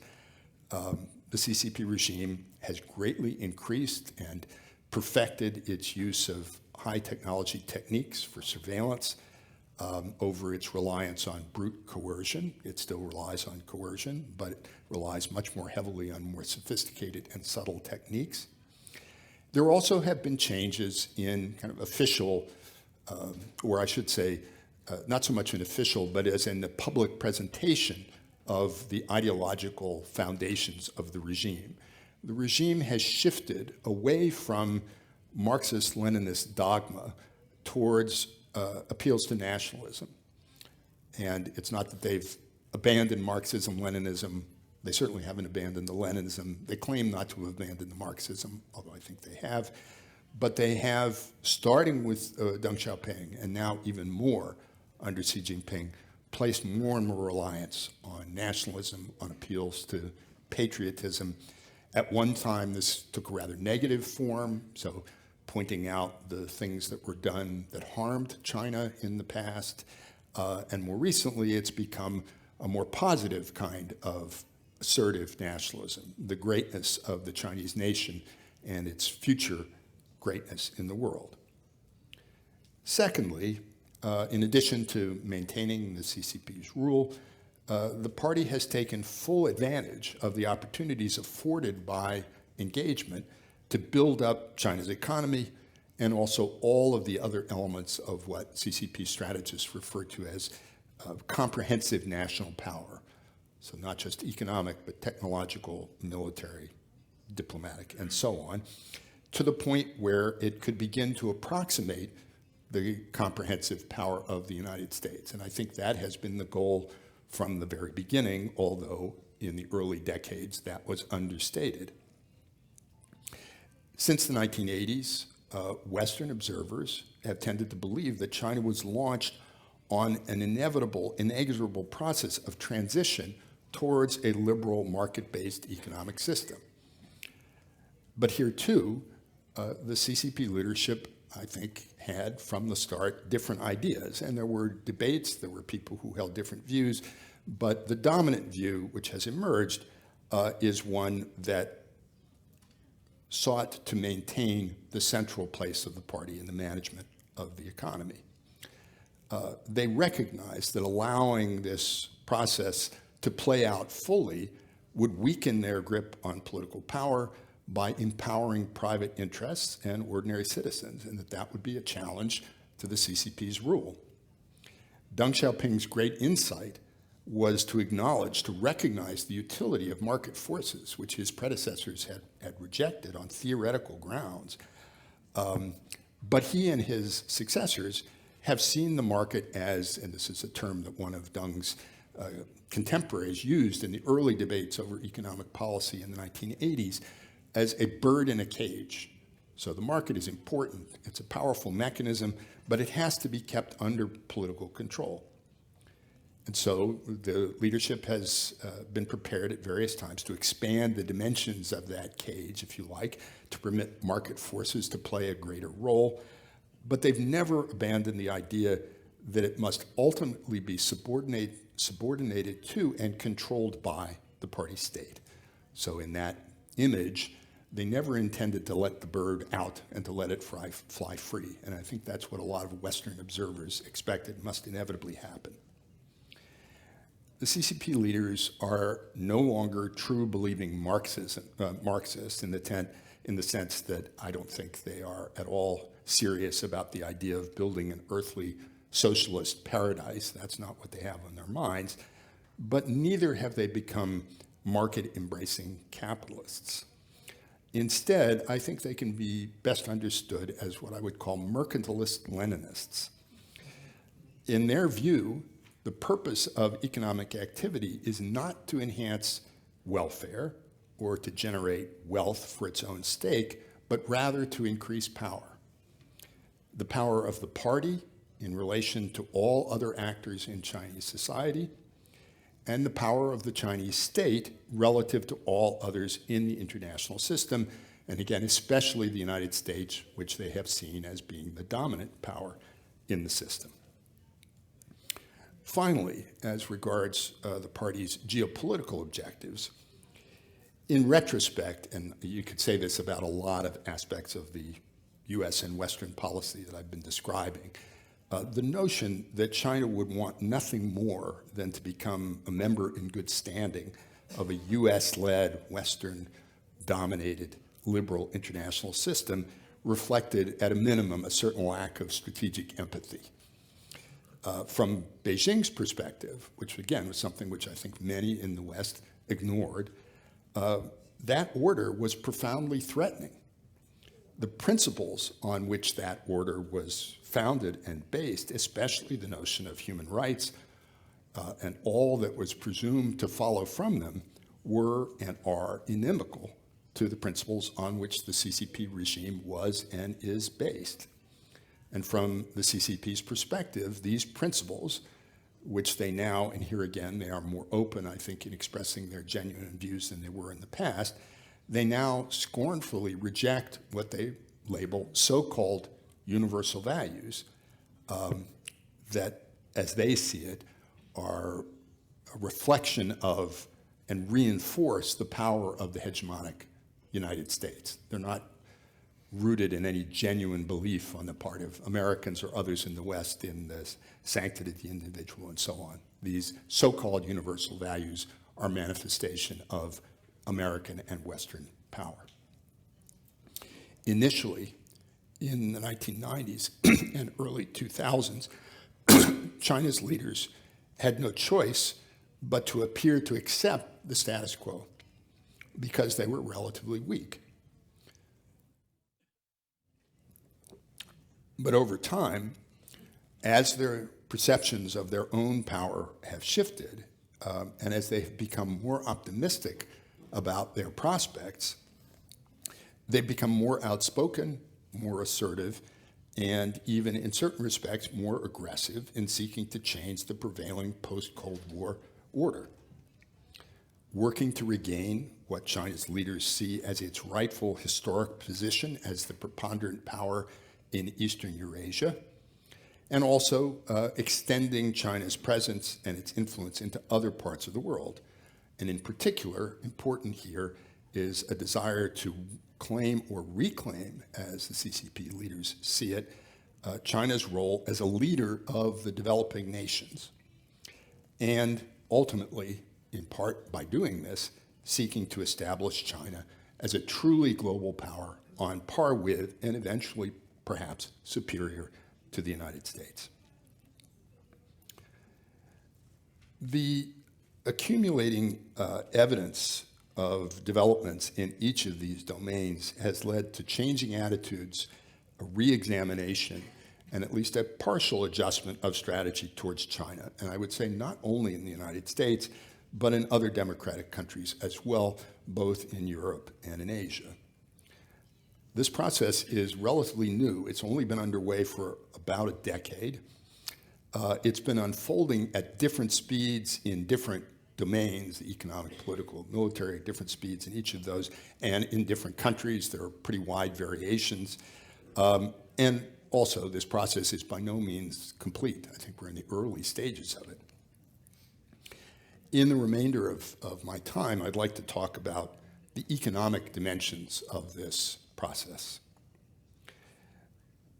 The United States, and to varying degrees its advanced industrial allies on the one hand and China on the other, are today engaged in what I think can accurately be described as a de-risking race. That's not a great term, but it's the best one I could come up with. Although their economies have become and are still deeply entangled, each side has come to see the other as a trading partner, yes, but also as a rival and even as a potential enemy. So the military factor Professor Baldwin referred to is very much in the minds, certainly of some people in the current U.S. administration. I would say it is, in certain respects, uppermost in the minds of their Chinese counterparts. And so each seeks to alter the terms of their economic relationship in ways intended to reduce its own vulnerability to attempts by the other to exert leverage over it or to damage its long-term prosperity and security while maintaining or acquiring advantages over its counterparty. So this is a struggle that's, again, in its early stages, and it's a struggle for power, but it's a struggle for power that's being waged in the realms of trade, investment, data flows, technological development, and so on. It's the economic dimension of what the European Union has described as the all-encompassing political, military, and ideological systemic rivalry that's now underway between China and the liberal democracies. This is a very complex, dynamic, and interactive process, and it's still, as I've said, in a relatively early stage. But at the risk of greatly oversimplifying, I would summarize it in the following way. As I've suggested, in my view, from the start of reform and opening up, China's leaders have always seen economic policy as a means of enhancing national and party power. They've been guided by mercantilist Leninist principles. For a time, from the 1980s through the first decade of the 2000s perhaps, Beijing's trade and industrial policies were maybe a cause of friction, but they were not a cause of great concern in the West. For most of that time, China's economy was still relatively small. It continued to lag far behind the advanced democracies. And even if some of its policies were seen as unfair or market distorting, as some of them were, they arguably weren't having a tremendous deleterious impact. But it's also true, I think, that the motivations behind those policies were misunderstood. They were widely believed to be motivated primarily by misguided economic ideas and outmoded institutions, rather than by a deep and enduring fixation on power and security. And it therefore seemed reasonable to expect that in time, the CCP would recognize the error of its ways, if you like, and the inefficiency of its policies and modify them. And China's entry into the WTO in 2001 and its seeming commitment to make such changes strengthened this confidence. And again, you find this prevalent in discussions in the United States, but also in Europe and elsewhere. The expectation that China, yes, has some annoying policies from an earlier era, but they're going to change and they're going to converge with us. And of course, it was assumed that in time, the regime would change more fundamentally, politically, removing any possibility that it could ever become a strategic threat rather than a commercial challenge. And what's happened over the course of the past decade is that each of these assumptions has been overturned. China has obviously grown enormously, as we've seen, so that its actions now have a disproportionate impact on other economies. Far from backing away, it's in many respects doubled down on its state-directed, market-distorting trade and industrial policies. And of course, instead of becoming friendly and a responsible stakeholder and so on, it's come to be perceived increasingly as hostile. And these developments have encouraged, or have rather changed, how the US and other Western governments regard China and how they think about their own economic policies. And I would say, albeit belatedly, they've begun to respond. So if this is a race, for a time it was one-sided. China was doing what it was doing, and the West was assuming that China was converging and wasn't really responding to what it saw increasingly as problematic policies. If there's a race, a two-sided race, it's only begun in the last 5 to 10 years. And that response from Western governments, again with the US in the lead, but not exclusively the US, has in turn provoked an even more vigorous counter-reaction from China. Let me illustrate this dynamic in two areas. There are others in which I think similar processes are playing out, including control over natural resources, construction of infrastructure, international finance, and so on. But first, technology. China has long sought to enhance its scientific and technological capabilities, and that's a perfectly natural thing for a developing country to want to do. But the Chinese regime has also become increasingly candid in acknowledging that it seeks not only to advance its own capabilities, or even to close the gap between its own capabilities and those of the United States and others, but to surpass them. Moreover, China's leaders have become more candid in saying that its reasons for wanting to do that are strategic and geopolitical rather than purely economic. Chinese theorists and policymakers describe the world as passing through a period of revolutionary economic and technological change. And they argue that periods like this, and they do studies that compare it to periods at the end of the 19th century, for example, and other earlier phases of industrial technological revolution, periods like this, they point out, have tended to result to shifts in the international balance and distribution of power, and in particular, of importance to Chinese observers, periods like this have at times enabled rising states to leap ahead by taking the lead in the development of new technologies, thereby passing the incumbents. There's a term Chinese writers use, passing on the curve, so taking advantage of being in the right place at the right time to get ahead. To some extent, what Beijing is doing is an expansion and intensification of what it's been doing for some time. So first, acquiring foreign technology and intellectual property by every available means. So through foreign direct investment, buying up companies that are developing cutting-edge technologies, talent programs to bring scientists, engineers to work in China, or in the case of Chinese nationals, to bring them back to work in China. There has also been evidence, certainly since the 90s, and I think it's of increasing scope and concern, particularly in the United States, a massive state-enabled program to steal foreign and intellectual property by various means, including cyber theft. There is also now, there has been since 2017, something that the leadership labels a program of military-civil fusion, which is intended to encourage the transfer of technology between sectors, and in particular from the civil to the military. And one reason for that, evidently, is the recognition that Chinese commercial companies will have an easier time in partnering with and acquiring technology from foreign counterparts than would the Chinese military, for example. So acquiring technology, investing increasingly large sums in state-directed research and development programs. Again, this is not new, but these programs are bigger and more systematic than they've ever been in the past. And they are characterized by a top-down selection of priorities and a top-down mobilization of financial resources, but the application of novel and, in certain respects, unusual, at least for China, techniques for trying to replicate the innovative potential of genuine market-based systems through competition between companies and laboratories in the development of technology.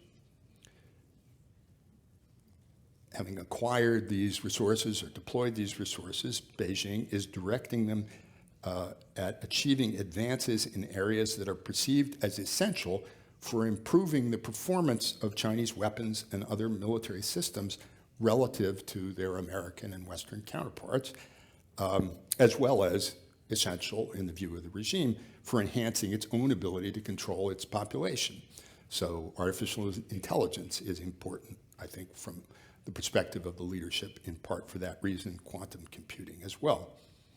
And although there's a good deal of overlap, it also seeks to gain decisive first-mover advantages in technologies that it believes will be central to the industries of the future, enabling it to grow and to develop and to extend its influence throughout the world more rapidly than its competitors. And it's had considerable success in this.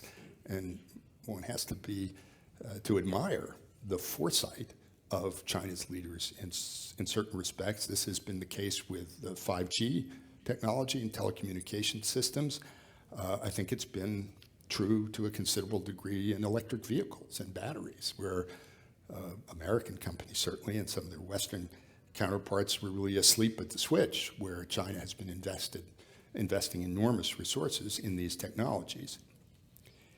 In the last several years, Xi Jinping has also revised the Maoist goal of achieving greater technological self-reliance, that's the term, reducing China's vulnerabilities to export controls, such as those that the United States and others have recently imposed on semiconductor manufacturing equipment, among other things, and reducing its vulnerability to what Chinese authors describe as technological blockades, even as it seeks to enhance its own ability eventually to wield such instruments against its rivals.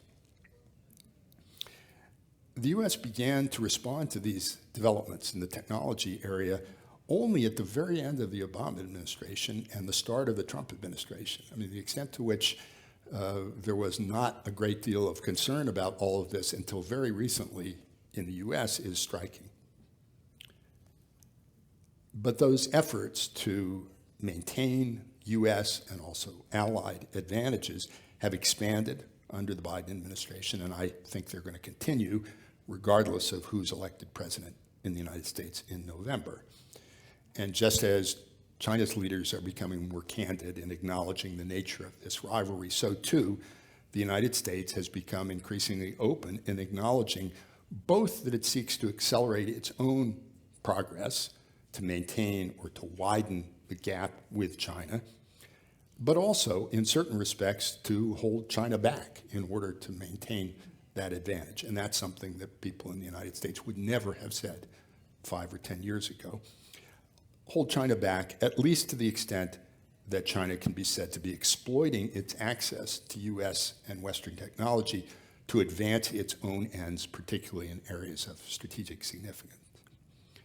And the measures that have begun to be put in place in the US and elsewhere are varied. A tightening of screening of foreign direct investment in the United States. We only changed our practices for doing that in 2018. And until then, there was very little oversight of investment by Chinese companies in American companies, even those that were involved in the development of cutting-edge technologies. We've had a lengthy debate, which has not yet resulted in fully formed policy, regarding screening of outbound investment from American entities in Chinese counterparts that may be involved in developing technologies which are now regarded as threatening. tighter export controls, which again, something that relatively recent, used to apply only to a fairly narrow range of technologies that were directly relevant to the creation of military systems or nuclear weapons.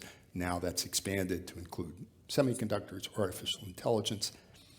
There's closer scrutiny today of scientific and technical cooperation between US and other Western and Chinese universities and companies, although there's not been much change in those relations. The United States, as you're aware, has attempted to discourage others, and not only the United States, others have been involved in this, particularly the Australians, to discourage others from adopting Chinese technology that was believed to pose strategic risks. So we've seen this in the struggle over 5G, closed circuit TV systems and facial recognition software, and so on. And in addition to all this, expanding research and development, industrial policies aimed at developing domestic capacity in areas like semiconductors and batteries, and efforts to forge closer cooperation on many of these policies with allies. And Beijing has denounced all of this as an effort to hold back its developments, and has taken them, these actions, as justification for further intensifying what were already ongoing efforts to achieve greater so-called self-reliance. A few words, and I don't have that giant clock, so I have fear that I may be going over, but I won't go for long. Manufacturing. Since the 1990s, China's economic development model has relied on investment and on exports as drivers of growth, although exports not as important as they were at one time. The party state extracts resources from the population and directs them towards investment in and subsidies for basic industries and manufacturing capacity. And these have enabled domestic development through the construction of infrastructure, real estate, and they've also provided the goods that made China into the world's leading exporter of industrial materials and manufactured products, the new workshop of the world. The United States and other industrial countries have complained periodically about China's use of subsidies, its cultivation of overcapacity, and the impact of its underpriced exports on their own manufacturing industries, as happened in steel and solar panels during the first so-called China shock. Western and many Chinese experts have argued that China needs to rebalance its own economy to reduce reliance on investment and on exports and to increase domestic consumption as a driver of growth. And demands that it do this have risen in intensity in the past year or so as Beijing's efforts to rein in its real estate sector and the apparent reluctance of Chinese consumers to spend more in the aftermath of the trauma of the COVID pandemic have put a damper on growth. But instead of taking the advice of critics, and it's the same advice that people in the West have been giving for over a decade, and increasing consumption, the regime has, for the moment at least, responded by pushing even harder on exports. And the reasons for this are more political and strategic than purely economic. Shifting a substantial portion of China's national income away from investment to consumption would arguably empower ordinary citizens at the expense of the party state, and so could challenge the domestic authority of the party. China's leaders clearly regard manufacturing capacity as an essential building block of national power and international influence. And shifting from an economy that's heavily weighted towards manufacturing towards one that's more reliant on services, as all other advanced nations have done, could reduce China's ability to sustain a substantial military buildup or to expand its defense productive capacity in the event of a protracted conflict of the sort that Russia has recently been engaged in with Ukraine. And further, by increasing its output and flooding international markets with underpriced intermediate goods and materials, Beijing evidently aims, and has been largely successful, in driving out foreign competitors, tightening its grip over what CCP strategists describe as choke points, and enhancing its ability to exert diplomatic leverage or even to disrupt the economies of potential enemies. And that's one of the reasons why it seems to me that many of the trends that Professor Baldwin has described are problematic from a strategic point of view. Awareness of these risks has grown considerably in the past 5 years, thanks in part to the COVID pandemic, the Ukraine war, both of which revealed the dangers of relying on potentially hostile countries as suppliers. The United States, several of its allies, have begun efforts to reduce these risks by shifting supply chains of certain goods away from China, so encouraging home shoring or near shoring or friend shoring. This will be extremely costly and difficult and probably impossible, certainly to any great extent, for precisely the reasons that Professor Baldwin's work has illuminated. The scale of the problem is so big, but that doesn't mean that the strategic risk is not real. The prospect of a second China shock and the possibility that it could damage emerging industries such as electric vehicles in the US and other countries is leading, in some cases, to the imposition of import restrictions of various kinds. And these problems are not limited to the advanced industrial North. The heavy reliance of many developing countries on imported Chinese products and materials makes them susceptible to coercion, and an increasing influx of imports of all kinds could damage their own plans to industrialize, to develop, and to move up the value-added chain as China did before them. And we heard reference to this at the beginning of our conference today. But thus far, Beijing has turned a deaf ear to appeals that it change course. Let me wrap up very briefly. It's obviously too early to say how all of this is going to play out. But it's clear that geopolitical and economic developments are, yes, time's up, are interrelated. The end of the Cold War enabled the acceleration of globalization and the creation of a more highly integrated international system. The creation of that system helped to enable China's rapid growth and its rise to global power, and China's rise and the increasing contention between China and the United States are beginning to have an impact on the international economic system. What might those be? I'm just going to tick them off. One, not deglobalization, as some feared at the time of the COVID pandemic, but rather a degree of fragmentation, a redirection of flows in trade and investment motivated by geopolitical factors rather than purely economic ones. Two, a degree, but only a degree, of decoupling between US and China. Three, the solidification of what are still nascent Eastern and Western blocs, so the more rapid growth of trade and investment within than between them, and that's already evident, and you can see that in some recent studies by the World Bank and the IMF. And finally, an intensification of competition between East and West in the South. And I have wonderful things to say about that, but I'm not going to inflict them on you because I realize I've overstayed my welcome.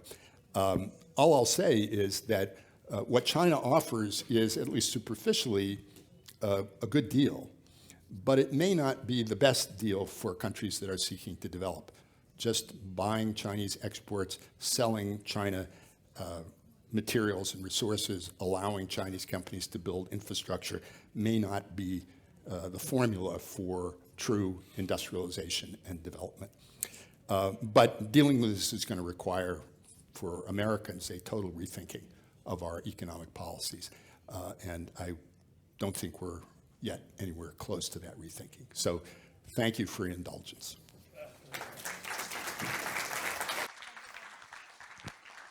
Muchas gracias, Dr. Friedberg. A quienes asisten al seminario de forma presencial, los invitamos a pasar a un coffee break de 20 minutos. Al resto de los asistentes nos reencontramos aquí nuevamente. Gracias.